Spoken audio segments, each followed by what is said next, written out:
Chris Clark from Ashford, Kent, moving emergency motion 4 on behalf of my trade union, the TSSA. And also on behalf of the travelling public.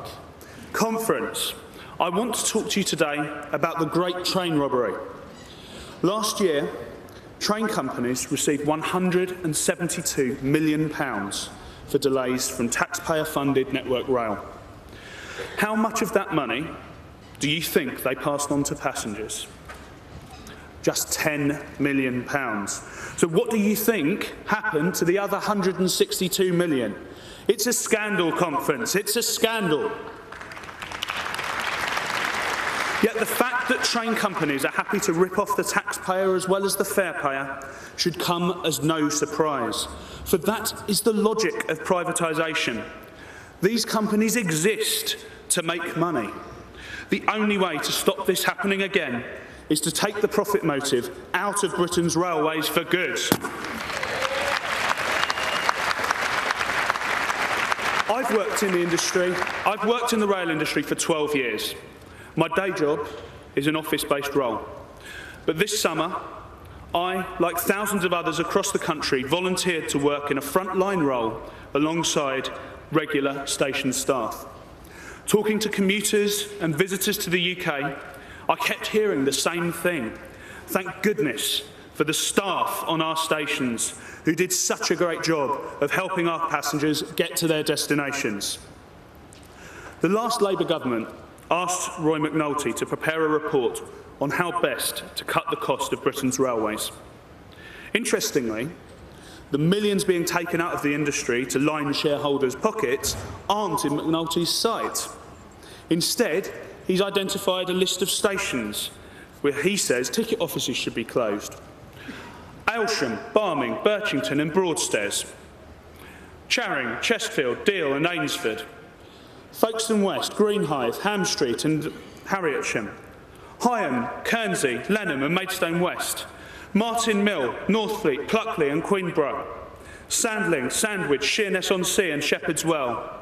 Sol Street, Stone Crossing, Surrey and Swanscombe. Tenham, Walmer, Westcombe and Wye. 33 stations, Conference, and that's just in Kent. Is your station on McNulty's hit list? If you're not sure, check. And if it is, take action now. Many of these stations don't have self-service ticketing facilities, and removing the staff would be devastating to the most vulnerable people in our society. Back in the 1960s, the Tories asked Dr. Beeching to prepare a report that saw thousands of stations and whole branch lines closed. It's always struck me as grimly ironic that Beeching and I went to the same school.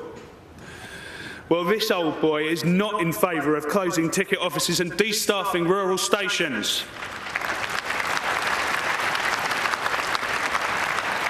Now, any government would have to consider McNulty's report, which recommendations to accept and which to reject. Do you trust the Tories to make the right decisions? No. Neither do I. This week, Ed Miliband talked about confronting the cosy cartels and powerful interests that government hasn't cut down to size. And one of the examples he cited was the inflation-busting fare rises on our railways. And he's right. We have the highest fares in Europe.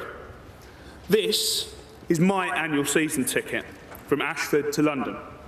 It cost £4,588, and that's not valid on the high-speed trains. Next year it will be over £5,000 just to get to work. I'm lucky my employer gives me a rebate on the cost, but consider that. At a time of wage freezes and rising living costs, commuters need help in these tough times. I have to say something that may be controversial in this room. Well done, Richard Branson. It would have been very easy to accept Justine Greening's word when she said the bidding process for the West Coast Main Line had been robust. But Branson insisted that she and her department had got their sums wrong.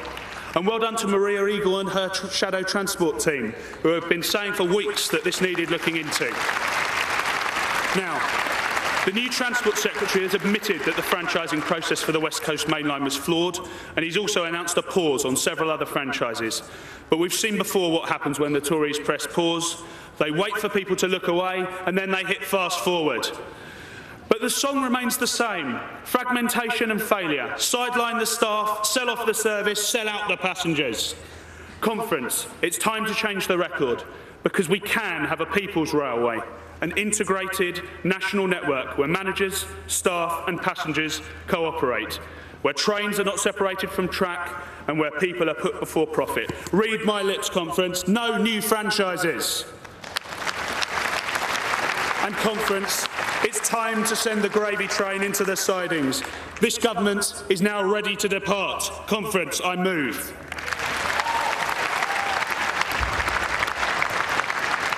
Okay.